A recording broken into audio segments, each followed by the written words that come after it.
Dans cette vidéo, nous allons voir une nouvelle stratégie de trading où on va utiliser deux indicateurs qu'on va combiner ensemble et on va les personnaliser et les configurer de façon... Nous allons utiliser TradingView. Je suis sur le token XCN. Ok, c'est une crypto donc. Et je me suis mis en vue 3 minutes. Voilà, donc une bougie égale 3 minutes. Donc le premier indicateur que nous allons utiliser, c'est le range filter buy and sell. Donc c'est le premier ici avec 4026. Ok. C'est celui-là. Voilà, donc cet indicateur, on voit que c'est un indicateur qui suit le prix, hein, on peut le voir ici, et il donne des informations d'achat et de vente. Il est conçu pour identifier les tendances en filtrant les fluctuations de prix mineurs. Il fonctionne en traçant 3 lignes, une pour les signaux d'achat, une pour les signaux de vente, et celle du milieu qui est la médiane. On considère que le prix qui se trouve au-dessus ici est un prix qui est plutôt haussier, on peut le voir ici. Alors, à l'inverse, un prix qui est dans la zone bleue ici est un prix qui est plutôt baissier. Il faut cependant savoir que les zones d'achat et de vente, donc les signaux d'achat et de vente, se font lors d'un break de la ligne haute ici, comme on peut le voir ici. Là, ça break la ligne haute, donc ça inclut un signal d'achat. À l'inverse, si ça break la ligne basse, et bien du coup, on a un signal de vente. Voilà. En gros, c'est comme ça que fonctionne cet indicateur. Je ne vais pas aller trop dans les détails dans cette vidéo au niveau de cet indicateur, puisque j'en ferai une vidéo complète précise uniquement sur cet indicateur. Et pour notre stratégie de trading, nous n'avons pas besoin de savoir plus que ça. Alors ce que nous allons faire, c'est qu'on va configurer cet indicateur, puisqu'on ne va pas le laisser tel quel. Donc on va aller ici en haut à gauche, dans configuration, hop, et on va rien bouger dans entrée. Par contre, on va aller bouger dans style. On va désactiver range filter, high target, low target, bar color. On laisse buy signal et sell signal. Et par contre, on enlève high target range et low target range. Ce qui du coup va nous laisser uniquement les signaux d'achat, comme ici, et les signaux de vente. On les voit ici, ici, ici. Voilà, donc c'est pour épurer le graphique et avoir moins de données à l'écran qui ne sera pas nécessaire. Dans l'état actuel des choses, on ne pourrait pas trade comme ça. Pourquoi? Parce que du coup, on aurait des faux signaux. Il y aurait beaucoup trop de faux signaux. On peut le voir ici. Là, par exemple, on nous demande de vendre. Du coup, si on vend ici, donc sur cette bougie-là, si on vend là, du coup, on voit bien que derrière, on se serait fait liquider. Par exemple, on nous demande de buy ici. Eh bien, on voit bien que derrière, on se serait fait aussi liquider. Donc de temps en temps ça fonctionne, comme ici, voilà, cette zone ici aurait fonctionné, mais on voit bien qu'il y a beaucoup trop de faux signaux, donc il faut résoudre ce problème. Pour résoudre ce problème, eh bien nous allons utiliser un deuxième indicateur. Le deuxième indicateur, c'est le volumatic variable index. C'est le premier ici, enfin c'est le seul qu'on voit, de Big Beluga, nous le mettons. Voilà, donc c'est un indicateur qui fonctionne à peu près comme un super trend, c'est à peu près la même chose. Quand ça break la ligne de dessus, ici, eh bien du coup ça donne un signal d'achat, ici.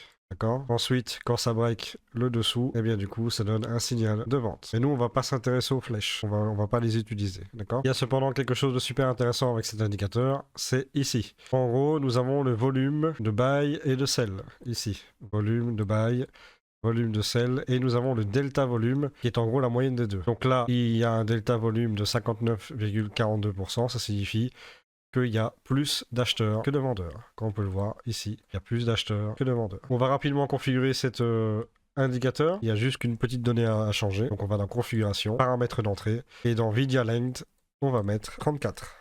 Pourquoi 34? Parce qu'en fait, ça va nous servir à réduire les faux signaux, encore plus. Déjà, l'indicateur en lui-même réduisait les faux signaux, mais le configurer tel quel à 34 fera qu'on aura encore moins de signaux problématiques. Alors pour utiliser cette stratégie, nous allons utiliser deux conditions. La première condition va consister à ce qu'il y ait un signal d'achat quand la zone ici est verte. Par exemple, si on a un signal d'achat mais qu'on est dans une zone rouge, eh bien, du coup ça ne fonctionne pas. On ne prend pas ce trade, même si celui-ci aura été gagnant. La plupart du temps, ce n'est pas le cas. Donc, on attend un signal d'achat dans une zone verte. Ça, c'est la première condition. La deuxième condition, et la condition pour moi la plus importante, va être d'avoir un delta volume supérieur à 20%. Pourquoi 20%? Tout simplement parce que quand on a un delta volume supérieur à 20%, ça signifie qu'on a une pression acheteuse suffisante pour faire monter le prix. Là, il a 58,52%, donc c'est nickel. On a 21 millions, presque 22 millions de buy et on a 12 millions de sell. Donc, on est sur un trend qui pourrait potentiellement commencer à monter. Donc, ce qu'on va faire, c'est que du coup, on va lancer un long. On se positionne ici, on met notre stop loss en dessous de notre dernier plus bas, en dessous de la mèche ici, et on va mettre notre ratio risque à 1,50. Voilà, et nous allons regarder si c'est un trade rentable ou pas.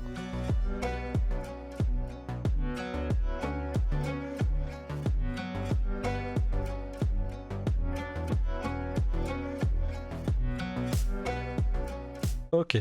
Donc là on voit que c'est un trade qui a réussi. On a eu quelques petites frayeurs ici, mais tant que le stop loss n'est pas pris, eh bien ma foi, il n'y a aucun souci, ça peut monter. Donc voilà comment s'utilise la stratégie. Elle est relativement simple, il faut juste deux conditions. Un signal d'achat dans la zone verte avec un delta volume supérieur à 20%. Et c'est bon. Regardons ici, nous avons un signal d'achat dans la zone verte avec un delta volume à 79%. Donc 79% c'est très élevé. Ça signifie qu'on a vraiment une pression à la hausse. Donc c'est quelque chose de vraiment très intéressant. Donc on va prendre une position longue. Hop, on met notre stop loss en dessous ici, de la mèche. Et on va le mettre à 1,50, notre ratio risque. Et voyons voir ce que ça fait.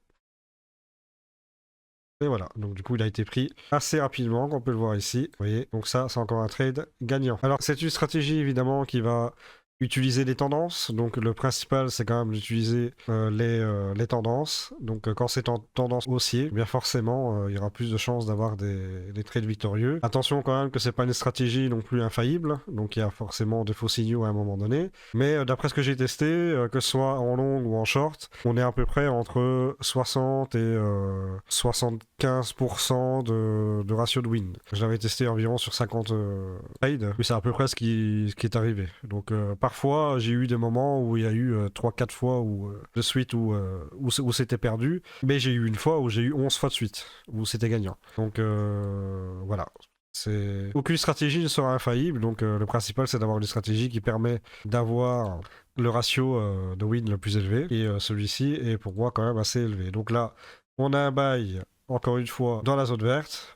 Donc, première condition réunie, et on a un delta volume à presque 100%, avec 219 millions de buy et 73 millions de sell, donc clairement, je pense que là, ça peut être pas mal. Donc là, on va se mettre ici, et on va mettre notre ratio risque à 1,50. Là, il nous fait des frayeurs, hein. Donc voilà, comme on peut le constater, mais du coup, il est perdant, celui-ci. Donc, vous voyez, c'est pas toujours à 100%, il y a toujours des faux signaux. Bien qu'il a pratiquement été, hein, il était pas très loin, hein. Mais voilà, parfois, ça arrive que ça ne fonctionne pas. C'est normal. C'est bien de montrer des wins, mais de temps en temps, il faut être honnête et il faut aussi montrer que parfois, ça ne fonctionne pas. Donc nous avons ici un buy, encore une fois, dans la zone verte, avec 48% de delta volume. Donc on rentre dans les conditions. Donc on rentre en position longue, avec un ratio de 1,50. Et c'est parti. Voilà. Bon, bah, ça a été instantané.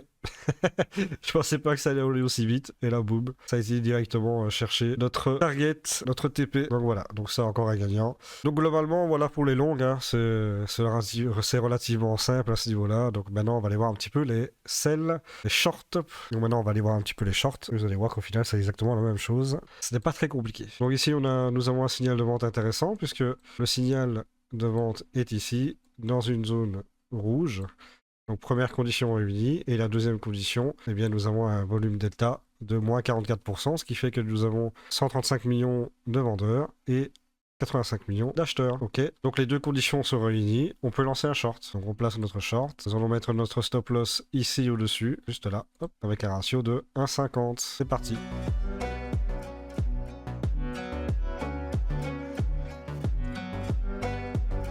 Voilà, du coup il est gagnant. Alors ça a quand même fait une petite frayeur ici. Hein. On voit qu'on a quand même bien mis notre stop loss. Hein. Là, ça nous a fait une petite frayeur ici. Mais globalement, c'est gagnant à ce niveau-là. Donc vous avez vu au niveau des shorts comment ça fonctionnait. Donc ça fonctionne toujours de la même manière. Donc toujours un signal d'achat ou de vente dans la bonne couleur et un delta volume de moins 20% ou de plus 20% minimum pour lancer un short ou un long. Voilà. C'est comme ça que ça fonctionne. Il faut bien entendu trader les tendances, éviter de trader les ranges, puisque vous aurez plus de faux signaux dans les ranges. Par contre, les tendances, quand vous voyez que la tendance est clairement haussière, eh bien du coup, c'est le moment, à ce moment-là, d'utiliser ces stratégies, parce que les chances de victoire sont évidemment beaucoup plus élevées. Merci du coup d'avoir regardé cette vidéo. N'hésitez pas à liker, commenter, vous abonner, à rejoindre mon Telegram. Et sur ce, on se retrouve pour une nouvelle vidéo. Ciao!